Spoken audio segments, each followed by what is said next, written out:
जरा सोचो, तुम्हें पबजी स्टाइल में एक सुनसान आइलैंड पर छोड़ दिया जाए जहां जिंदा रहने के लिए तुम्हें सभी हदें पार करनी होंगी। कुछ ऐसा ही होता है हमारी आज की कहानी में। कहानी की शुरुआत होती है जापान में, जहां हम कुछ जवान लोगों को देखते हैं जिन्होंने सरकार के खिलाफ वाइल्ड 7 नाम का एक ग्रुप बनाया था। उनका लीडर था शुयू ननहारा, और सरकार इनके ग्रुप को आतंकवादी ग्रुप मानती थी। इसीलिए इसका खात्मा करने के लिए सरकार ने एक नया प्लान बनाया जिसका नाम है बैटल रॉयल 2। इसके बाद हम एक स्कूल को देखते हैं जहां देश भर के सबसे डफर बच्चे पढ़ते थे। असल में सरकार ने इनका नाम हर एक रिकॉर्ड से हटा दिया था क्योंकि उनका मानना था कि इन बच्चों का कोई भविष्य नहीं है। खैर, एक दिन 9वीं क्लास के सभी बच्चों को ट्रिप पर ले जाया जा रहा था कि अचानक सभी बच्चों को बेहोश कर दिया गया। बाद में जब उनकी आंख खुली तो उन्होंने देखा कि सबके गले में अजीब से इलेक्ट्रिक कॉलर्स बंधे हुए थे। असल में जापानी सरकार ने उनकी बस को हाईजैक कर लिया था और फिर उन्हें सीधा मिलिट्री बेस पर लाया गया। वहां उन सबको पिंजरों में कैद कर दिया गया। सभी बच्चों ने चीख चिल्लाकर वहां से भागने की कोशिश की पर कोई फायदा नहीं हुआ। जल्द ही उनका टीचर रिकी वहां आया और उसने खुलासा किया कि वो भी सरकार से मिला हुआ है। उसने ऐलान किया कि सभी बच्चों को नई बैटल रॉयल गेम खेलनी होगी। फिर उसने गेम के रूल्स बताते हुए कहा कि उन्हें 72 घंटों में वाइल्ड 7 ग्रुप के खिलाफ जंग लड़नी है। एक ही रूल है, बस उनके सभी मेंबर्स को मारना है, चाहे जैसे मर्जी मारो। इसके बाद रिकी ने कहा कि उनके पास 2 रास्ते हैं, या तो वो जंग में हिस्सा ले सकते हैं या फिर वो उन्हें अभी मार देगा। हर किसी को अपनी जान प्यारी थी, इसीलिए वो जंग में हिस्सा लेने के लिए राजी हो गए, मगर एक बच्चा नहीं माना। खैर, कानून के हिसाब से ही उसे तुरंत मार दिया गया। कुछ ही पलों में एक लड़की का कॉलर आवाज करने लगा और तब रिकी ने एक और खुलासा किया। उसने बताया कि हर बच्चे का कॉलर किसी दूसरे बच्चे से जुड़ा हुआ है, जिसका मतलब ये है कि अगर कोई भी बच्चा मारा गया या रेंज से बाहर हो गया तो उसके साथी के कॉलर में लगा बॉम्ब भी फट जाएगा। ये सुनकर वो लड़की जोर जोर से रोने लगी, पर कॉलर के फटते ही उसकी मौत हो गई। इसके बाद बचे हुए 40 बच्चों को कवच और हथियार देकर मिशन के लिए रवाना कर दिया गया। वो सब कश्तियों के जरिए एक आइलैंड पर पहुंचे जहां वाइल्ड 7 ने कब्जा करके अपना अड्डा जमा रखा था। जैसे ही वो आइलैंड के करीब पहुंचे तो वाइल्ड 7 के मेंबर्स को लगा कि वो फौजी हैं, इसीलिए उन्होंने बच्चों पर गोलीबारी शुरू कर दी। इस धुआंधार गोलीबारी में 12 बच्चे अपनी जान गंवा बैठे। खैर, बाकी बचे हुए बच्चे जैसे तैसे आइलैंड तक पहुंचे, पर जल्द ही वो 2 गुटों में बट गए। एक हिस्सा बीच की ओर भागा और दूसरा पत्थरों के पीछे छुप गया। कुछ समय बाद वहां एक हेलीकॉप्टर आया जिसमें से बिल्कुल पबजी स्टाइल में उनके लिए हथियार नीचे फेंके जा रहे थे। बच्चों ने तुरंत दौड़कर ग्रेनेड्स, बंदूकें और फर्स्ट एड किट्स उठाई। इसके बाद वो सुरक्षित जगह की तरफ भागे, पर रास्ते में शुगो नाम के लड़के को गोली लग गई। उसके साथियों ने उसका बहता हुआ खून रोकने की कोशिश की, मगर खून बहता ही जा रहा था। तभी शुगो का कॉलर आवाज करने लगा और सबने देखा कि उसकी साथी मिकी रेंज से बाहर चली गई थी। सबने चिल्लाकर मिकी को अपने पास बुलाया, पर मिकी घबराहट के मारे दूसरी ओर ही भागती रही और अचानक कॉलर के फटने से उसकी मौत हो गई। मिकी की मौत के बाद अब शुगो की बारी थी, पर मरने से पहले उसने कुछ दुश्मनों को मार गिराने का फैसला किया। शुगो तुरंत ही खाली मैदान में जाकर अंधाधुंध गोलियां चलाने लगा, पर अचानक दुश्मन निशानेबाज ने उसे गोली मार दी। इसके बाद सभी बच्चे एक खंडहर जैसी बिल्डिंग में घुसे। वहीं दूसरी ओर रिकी अब तक मर चुके बच्चों की लिस्ट बना रहा था। बिल्डिंग में हारुका नाम की लड़की ने इंसुलिन दवाई निकालकर अपने शरीर में इंजेक्शन लगा लिया। जब टाकुमा नाम के एक लड़के ने इसके बारे में पूछा तो हारुका ने बताया कि मुझे बचपन से डायबिटीज है और अब उसके पास सिर्फ 3 दिन की दवाई बाकी है। अगर उन्होंने अपना मिशन जल्दी पूरा नहीं किया तो उसकी दवाई खत्म हो जाएगी। तभी अचानक बाहर जोरदार धमाका हुआ और सभी बाहर देखने लगे। उन्होंने देखा कि उनका एक साथी एक पोल से लटका हुआ था और उसके हाथ पैर बुरी तरह कट चुके थे। तब उन्हें एहसास हुआ कि यह इलाका बॉम्ब से भरा हुआ है। उसी पल एक लड़की का कॉलर आवाज करने लगा और तभी बच्चों के बीच हाथापाई शुरू हो गई कि उन्हें आगे क्या करना चाहिए। जब बच्चों के दूसरे ग्रुप को इसकी खबर मिली तो टाकुमा उनकी मदद के लिए आगे बढ़ा, पर तभी शियोरी नाम की लड़की ने उसे बंदूक दिखाकर रोक दिया। उसने कहा कि वो टाकुमा को कहीं नहीं जाने देगी क्योंकि शायद वो ही उसका साथी है। तब ये खुलासा होता है कि शियोरी उसी टीचर की बेटी थी जिसे वाइल्ड 7 के लीडर निहारा ने 3 साल पहले मार डाला था। तब से वो अपने पिता की मौत का बदला लेना चाहती थी। दूसरी ओर पोल पर लटका बच्चा अचानक नीचे गिर गया, जिससे वहां मौजूद सभी बॉम्ब्स एक एक करके फटने लगे। इस दुर्घटना में कई बच्चे मारे गए और अब सिर्फ 18 बच्चे ही जिंदा बचे थे। खैर, फिर बच्चों के दोनों ग्रुप एक साथ वाइल्ड 7 के अड्डे की ओर निकल पड़े। ये अड्डा एक ऊंची पहाड़ी पर था जहां चढ़ना बेहद मुश्किल था, मगर वो जैसे तैसे दुश्मनों की गोलियों का सामना करते हुए ऊपर तक आ पहुंचे।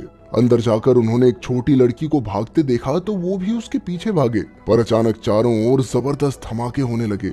इससे पहले कि बच्चे खुद को संभालते, चारों ओर लाइट्स जली और दुश्मनों ने उन पर बंदूकें तान दी। दुश्मनों ने उन्हें अपने हथियार नीचे फेंकने को कहा, मगर एक बच्चे ने गोलियां चला दी और इसी चक्कर में दोनों तरफ से धुआंधार गोलीबारी शुरू हो गई। इस दौरान और 6 बच्चे मारे गए और तभी उनके साथियों के कॉलर्स से आवाजें आने लगी। जब वाइल्ड 7 के मेंबर्स ने उनके कॉलर्स देखे तो उन्हें एहसास हुआ कि ये बच्चे फौजी नहीं हैं। इसके बाद वो जल्दी से एक बड़ी सी ईएमपी मशीन लेकर आए जिससे सारे बच्चों के कॉलर्स खराब हो जाएं। हुआ भी कुछ ऐसा ही और सभी कॉलर्स ने काम करना बंद कर दिया और उनका मिलिट्री बेस से संपर्क भी टूट गया। उधर बेस कैंप में जब ऑफिसर्स ने देखा कि सभी कॉलर्स का संपर्क टूट गया है तो सभी हैरान रह गए। उन्होंने तुरंत एक स्पेशल फोर्स बनाकर आइलैंड की ओर रवाना की ताकि वो इस अधूरे मिशन को पूरा कर सके। उधर वाइल्ड 7 के अड्डे पर सभी बच्चों से हथियार लेकर उन्हें नन्हारा के सामने लाया गया। वहां बच्चों ने देखा कि जमीन पर वाइल्ड 7 के मर चुके मेंबर्स की लाशें मौजूद थी। इन मेंबर्स के अनाथ बच्चे भी यहीं थे जिन्होंने जंग में अपने माँ बाप को खो दिया था। खैर, फिर नन्हारा ने उन सब से पूछा कि क्या मेरी जान लेकर सब ठीक हो जाएगा। उसने कहा कि अगर तुम सबने ये मिशन पूरा कर भी लिया होता तब भी सरकार तुम्हें सुखी जीवन नहीं बिताने देगी। इसीलिए नन्हारा ने कहा कि वो तब तक लड़ता रहेगा जब तक सरकार उन्हें एक अच्छा जीवन देने का वादा न करे। ये सब सुनकर बच्चों को एहसास हुआ कि वाइल्ड 7 के लोगों की दुश्मनी उनसे नहीं बल्कि सरकार से है। वो तो सरकार से अपने हकों की मांग कर रहे हैं। तब बच्चों ने वाइल्ड 7 का साथ देकर बैटल रॉयल को खत्म करने का फैसला किया। इसके बाद हम देखते हैं कि स्पेशल फोर्स उनके अड्डे तक आ पहुंची थी। एक लड़के ने उन्हें देख लिया और उसके सभी साथियों को इसकी खबर दी। तब वाइल्ड 7 और सभी बच्चे उनका सामना करने के लिए तैयार हो गए। जब फौजियों ने बच्चों को वाइल्ड 7 की तरफ से लड़ते हुए देखा तो उन्होंने तुरंत ही इसकी खबर मिलिट्री बेस को दी।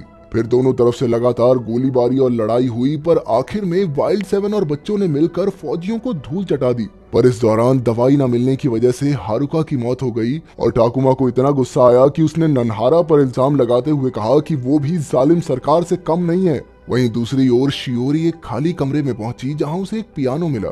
उसने पियानो बजाना शुरू किया तो उसे याद आया कि कैसे वो अपने घर पर पियानो बजाती थी। एक दिन वो अपने घर पर पियानो बजा रही थी तो उसके पिता कमरे में आ गए। वो उनसे बहुत नाराज थी क्योंकि वो उसका जन्मदिन भूल गए थे। शियोरी ने गुस्से में अपने पिता से बात नहीं की, मगर वो क्या जानती थी कि ये उनकी आखिरी मुलाकात होगी। खैर, अब उनके मिशन का तीसरा दिन था और सभी बच्चों के गले से कॉलर्स हट चुके थे। नन्हारा को एहसास हुआ कि सरकार को हराने के लिए उसे पूरी दुनिया में अपनी बात फैलाकर उनका साथ पाना होगा। इसीलिए उसने एक वीडियो बनाई और कहा कि हर एक इंसान को खुलकर जीने का अधिकार होना चाहिए। मगर जापान की सरकार तो उन्हें आतंकवादी घोषित करके उन्हें मारने पर तुली हुई थी। इसीलिए नन्हारा ने दुनिया के हर एक इंसान को अत्याचार के खिलाफ आवाज उठाने का संदेश दिया। इसके कुछ ही समय बाद वाइल्ड 7 के अड्डे पर मिसाइल्स से हमला हुआ। इस जबरदस्त धमाके में कई बच्चों और वाइल्ड 7 मेंबर्स की दर्दनाक मौत हो गई। चारों ओर अफरा तफरी मच गई और हर कोई अपनी जान बचाने दौड़ा। उधर मिलिट्री बेस पर ऑफिसर्स ने जापान के पीएम से बात की तो पता चला कि ये मिसाइल्स यूएसए ने छोड़ी थी। यूएसए ने उन्हें धमकी दी थी कि अगर उन्होंने 12 घंटे में वाइल्ड 7 से समझौता नहीं किया तो वो फिर से हमला करेंगे। अब यूएसए के हमले से बचने के लिए पीएम ने फौज की कमान अपने हाथ में ली और पूरी फौज को आइलैंड की ओर रवाना करके किसी भी हालत में वाइल्ड 7 का नामो निशान मिटाने का हुक्म दिया। ये देखकर रिकी को बहुत गुस्सा आया और उसने सबको दिखाया कि उसने भी बच्चों की तरह कॉलर पहना हुआ था, यानी कि वो भी ये सब मजबूरन कर रहा था। उधर आइलैंड पर बचे हुए बच्चों ने अपने मरे हुए साथियों का अंतिम संस्कार किया और उनके सम्मान में हवा में गोलियां भी चलाई। तब नन्हारा ने आगे का प्लान बताते हुए कहा कि सभी बच्चे खुफिया सुरंग से होते हुए आइलैंड से बाहर चले जाएंगे और वाइल्ड 7 के मेंबर्स यहाँ रुककर जापानी फौज का सामना करेंगे। फिर अगली सुबह सभी बच्चे वाइल्ड 7 को अलविदा कहकर निकल पड़े, मगर शियोरी उनके साथ नहीं गई। उधर वाइल्ड 7 की पूरी टीम जापानी फौज के खिलाफ होने वाली आखिरी जंग की तैयारी में जुट गई। कुछ ही समय में सैकड़ों फौजियों ने आइलैंड पर हमला कर दिया। वाइल्ड 7 ने फौजियों का सामना करने की पूरी कोशिश की, पर फिर भी वो इतने सारे फौजियों को आगे बढ़ने से नहीं रोक पाए। उधर सुरंग में जब बच्चों को गोलीबारी की आवाजें सुनाई दी तो उन्हें एहसास हुआ कि वाइल्ड 7 को मदद की जरूरत पड़ेगी। इसीलिए टाकुमा और उसके 2 और साथियों ने बहादुरी दिखाते हुए वापस जाने का फैसला किया। जल्द ही वो जंग में शामिल हो गए और पूरे जी जान के साथ फौजियों से लड़ने लगे।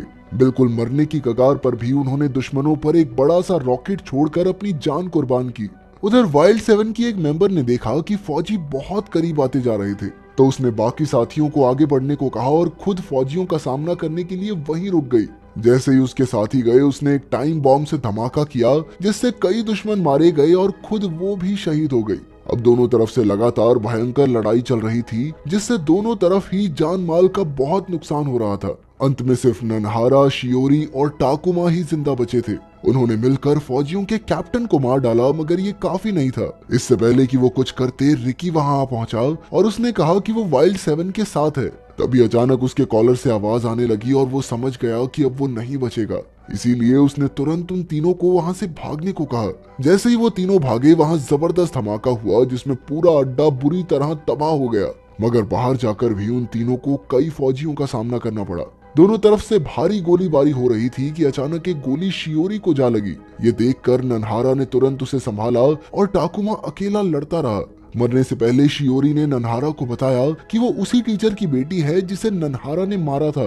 पर फिर शियोरी ने उसे माफ कर दिया, क्योंकि अब वो समझ गई थी कि नन्हारा सही वजह के लिए लड़ रहा है। जल्द ही वो मर गई और फिर नन्हारा और टाकुमा ने मिलकर जोरों शोरों से फौज का मुकाबला किया। जल्द ही यूएसए ने मिसाइल्स छोड़कर पूरे आइलैंड को तबाह कर दिया, जिसमें सभी जापानी फौजी मारे गए। आखिरकार बैटल रॉयल खत्म हो गया, पर नन्हारा, टाकुमा और बाकी बच्चों का क्या हुआ ये कोई नहीं जानता। इस घटना के 3 महीने बाद हम देखते हैं कि टाकुमा और नन्हारा अफगानिस्तान के अंदर रेगिस्तान में कहीं जा रहे थे और जल्द ही वो अपने बाकी साथियों से भी मिले। आखिरकार सब इकट्ठा होकर बेहद खुश थे, पर भविष्य में क्या होगा ये कोई नहीं जानता।